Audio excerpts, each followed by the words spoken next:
It's time to see where Soyuz came from.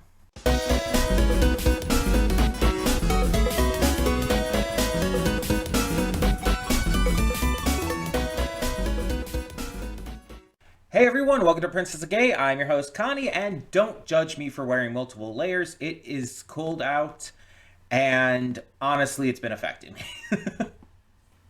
So, I don't know if it's shown in recent reactions and everything, but it's been like pretty cold lately here in Michigan, and I've been like feeling it, I guess, more than ever. I think it's because I'm getting over having been a little sick lately.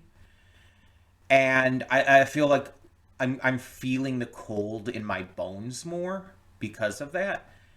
It's just like my body, I guess, is still like compromised to a degree. So it's, I don't know, the cold has just been like making me like literally physically shiver to the point where it's actually been like getting really like upsetting. It's been giving me notable headaches.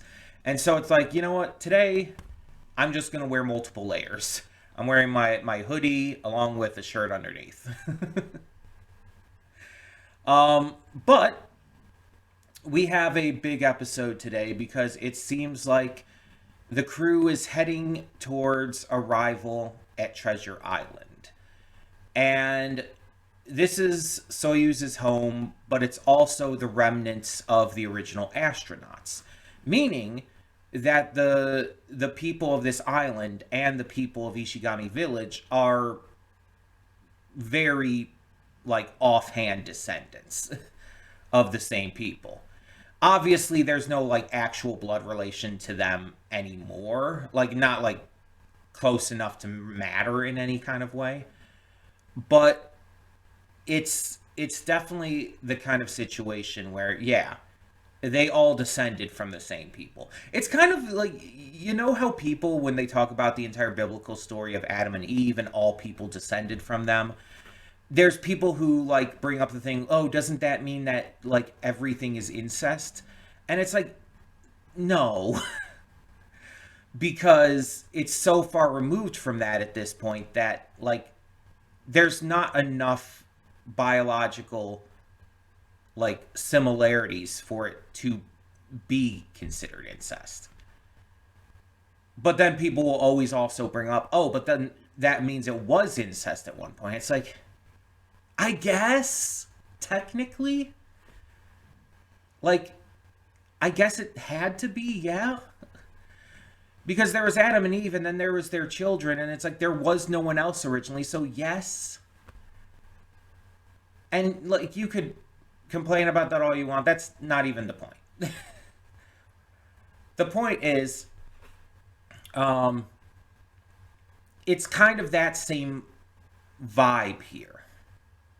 Outside of those who were revived from having been petrified, all of the natural born people who have lived in this new Stone Age have been like actively descended from the same group of people. Mind you, there was more than two people then at that point, but still. It was the same singular group of people that created the rest of this tribe. Now, Soyuz specifically drifted to Ishigami Village as a baby. It looked like he and his mother were trying to leave for whatever reason, which might be a bad sign, might just not be much to think about at all. We don't know. But they were leaving, and only he arrived. And as a baby, and he was raised into this, I guess at some point his adoptive parents did tell him about this. And he didn't technically know where he was from at first, but after hearing all the information, it's like he just kind of put two and two together.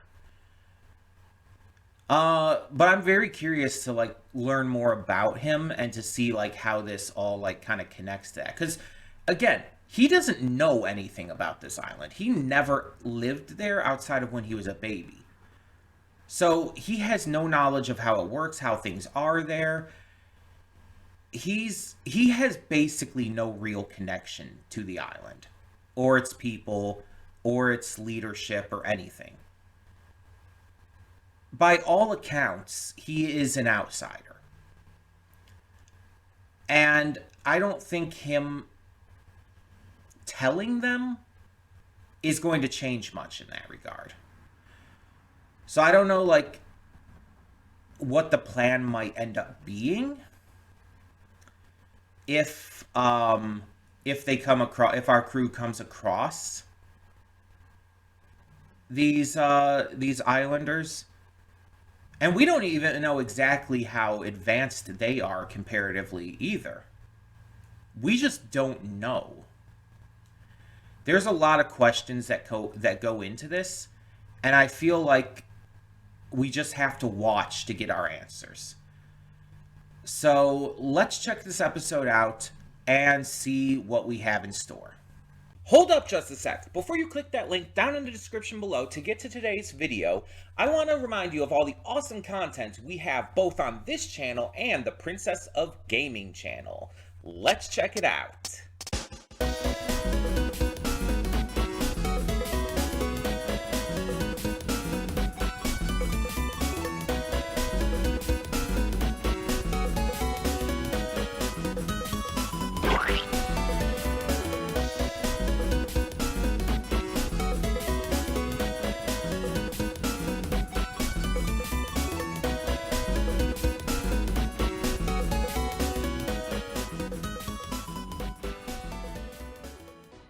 And we are back, and we'll begin with spoilers in 3, 2, 1, now. Well, this is, like, taking no time to get pretty intense. While we have a group of 4, like, infiltrating the island, and the rest of everybody staying behind, yeah, said rest of everybody except Suika, who gets kicked by Ryusui to safety, are petrified. While we do obviously know this is going to get reversed, the fact that this has happened kind of implies that the petrification either started here or came here sometime within the past, however long it was, how many ever thousands and tens of thousands, hundreds of thousands of years it was. I don't remember the number. Because they have the ability to petrify people. And we technically don't know who actually did it. We didn't see. I don't think it's Amaryllis. I think that it would be too easy for the first one they come across to be the culprit. Though I'm not 100% sure I trust her yet. Because we see that her kind of entire thing so far is trickery. She's kind of like, I guess, a less skilled Gen in that regards. She employs the same tactics as Gen, which allows her to see through his ploy really easily. But she kind of does the same kind of thing. Uses her cuteness and her charisma to be able to make people think and do what she wants them to. She also tends to use like a sort of flirting to be able to manipulate people. So it's a little different than Gen, but the same idea is definitely there. And so, although she did seem serious at the end there, and like she was clearly worried about the people of the village, because clearly it's her village, she also seems like she could be luring them into a trap. Because we don't know. For all we know, she could end up being, like, loyal to the master. We don't actually know that for sure. So, one interesting thing, though, is that I think her seeing Soyuz as the master, while I think there was a certain level of manipulation there, she did say one thing that I think might be true, and I think that might have given us a little hint, maybe even said more than she meant to at the moment. And she said that he kind of looked like the master, that there is a facial resemblance. And we have now put together that Soyuz's mom had taken him and they were trying to escape from the island. I'm wondering if the master is his father. In fact, I think basically that's what we're supposed to believe at this point. I think that is literally what the setup is leading us to think.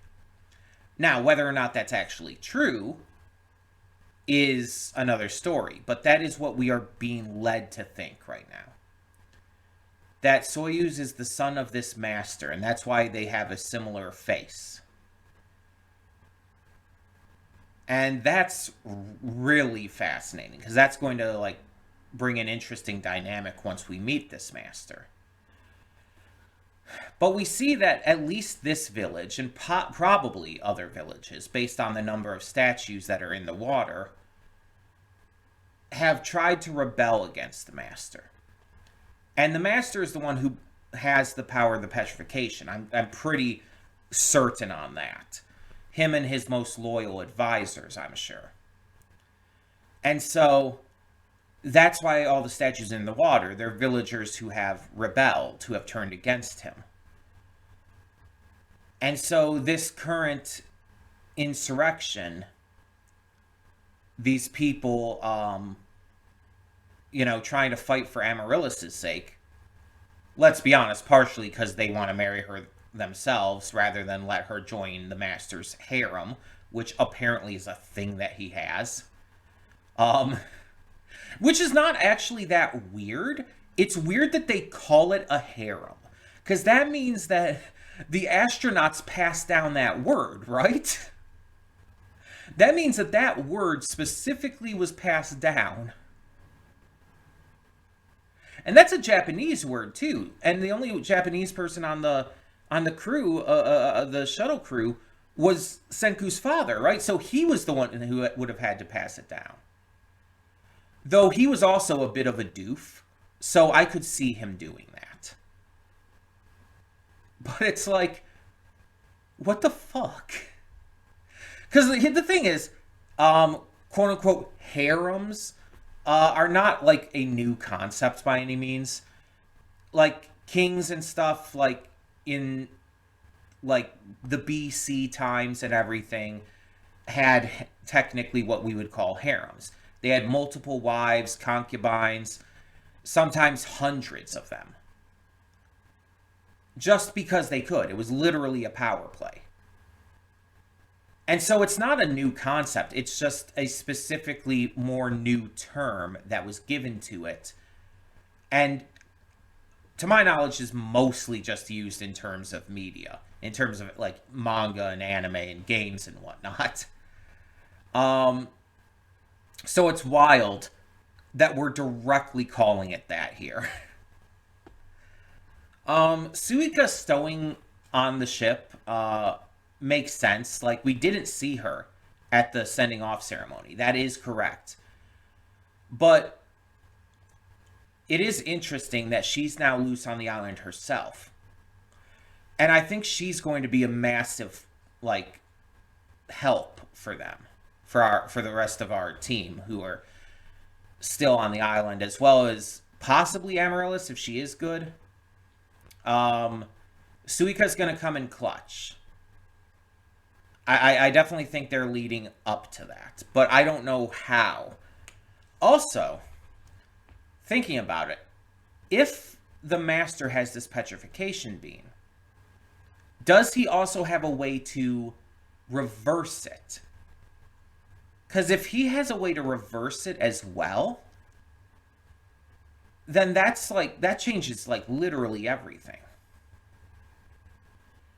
If the petrification beam, whatever it is that he is using to do that, has like basically a switch that you could just flip to reverse it, or the equivalent of somehow, then that's crazy. Because if we could get a hold of that on top of like the platinum we were already coming for, that would be even more useful.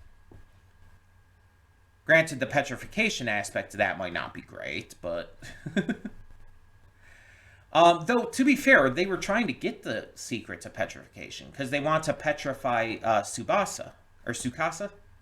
Oh my god, it's been a while, and now I can't remember exactly what his name is. It's Tsukasa, right? Shishio Tsukasa? Hold on.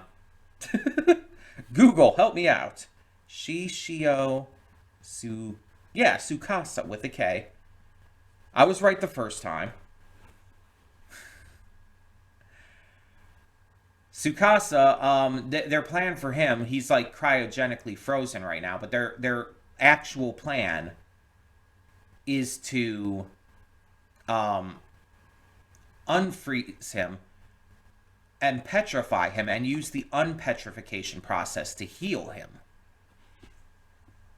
Which we don't even know if it works exactly like that, but it's basically the only thing we can try. And I'm very curious, like, if this is the key, then we're going to have that. And that really makes me wonder, then what's the final season going to be about? That makes me really interested. Maybe this isn't the source. And the final season's going to be finding the actual source. Maybe the Y Man isn't the master from this island, and the Y Man is someone or something else that we still haven't like fully figured out. That's kind of my thought, because otherwise I just really don't know like what we're going to do in the final season if this is the source of everything. That would also be really fascinating for a number of reasons if it were, though, because then where were the people hiding, or the person or people hiding, when the astronauts landed? And when and how would they have integrated themselves into the society? Like, there's a lot of questions in regards to that. And on top of that, if they were there the whole time, like, the fact that the crew landed, like, on and around the island feels very convenient. Or, I guess, maybe inconvenient, but it raises a lot of questions. So, yeah. I'm definitely very curious to see where this goes. This is, definitely whetting my appetite for the mystery aspect of this series and getting into like the heavy lore and just explanations of things, which like I'm glad that we're getting into after everything else we've already tackled, because it's like the stuff with Tsukasa was good, I enjoyed it. But this is like the kind of stuff that like really needed to be addressed. So I'm glad we're doing so. That being said, I'm just hoping that no one actually dies, you know? Like I'm hoping all the crew is unpetrified, and then just in general no one actually ends up dying from all of this. But all of that being said, I do need to mention something else here to close this off. So we have 2 weeks left after today for the holiday season and before I take my holiday end of the year break. We have 2 Fridays left that are going to still have Dr. Stone and all of that. And so the question kind of comes down to, what are we going to do about that? Are we going to leave it off like other shows? No. While most of the shows on our schedule, pretty much all of them, are going to be left off and just continued in the new year, this is actually one we have the ability to finish. There are 4 episodes left and 2 weeks. We just do 2 episodes a week. I don't have to record Has Been Hotel stuff because that's already pre-recorded. So, yeah, we're just going to record 2 episodes of Dr. Stone the next 2 weeks. So, next week will be episodes 8 and 9, and then 10, 11 the week after that. Because there's only 11 episodes in this first part of New World. After that, we will be doing something else at the start of the new year. And we will be coming back to part 2 of New World in the future. I just think this is the best way to do this. It was kind of something I was debating over whether or not we would take a break here, because with Dr. Stone, I could probably continue and be fine. But I feel like it's better to just play it safe. Since the season was released like in parts like this, we're going to do it in parts. We're gonna do it as it was released, and so we're gonna take a break after part 1, and we'll get to part 2, like somewhere down the line. And I will announce what will be replacing this at the start of 2026 during the final reaction of the year. So, the final Dr. Stone reaction specifically. So yeah. We'll get to that as we get to that. Everything else will be continuing as normal. And for now, thank you so much for tuning in. I'm Connie, and I'm signing off. See y'all next time.